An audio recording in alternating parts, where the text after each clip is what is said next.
મારું નામ મકવાણા કિશન છે. હું ધોરણ 3 માં અભ્યાસ કરું છું.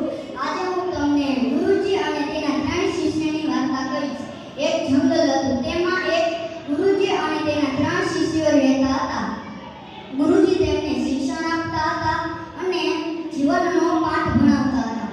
એક દિવસ ગુરુજીને વિચાર આવ્યો કે હવે 3 શિષ્યોની પરીક્ષાનો સમય આવી ગયો છે. એટલે ગુરુજીએ 3 શિષ્યોને બોલાવ્યા અને કહ્યું કે હું તમને આ એક સફરજન આપીશ. આ તમારે એવી જગ્યાએ સફરજન ખાવાનું જ્યાં કોઈ ના હોય, જ્યાં જેતું કે માનવ આદિ કે ધરતી કે આકાશમાં કોઈ તમને ના જોઈ શકે એવી જગ્યાએ તમારે સફરજન ખાવાનું.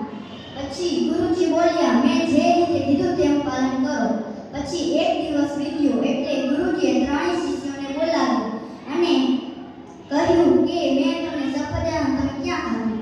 પહેલો શિષ્ય બોલે કે મેં એવી જગ્યાએ સફરજન ખાધું જ્યાં મને કોઈ ના જોશે. મેં એક ગુફા હતી એનામાં જ સફરજન ખાધું જ્યાં મને કોઈ ના જોઈ શકે.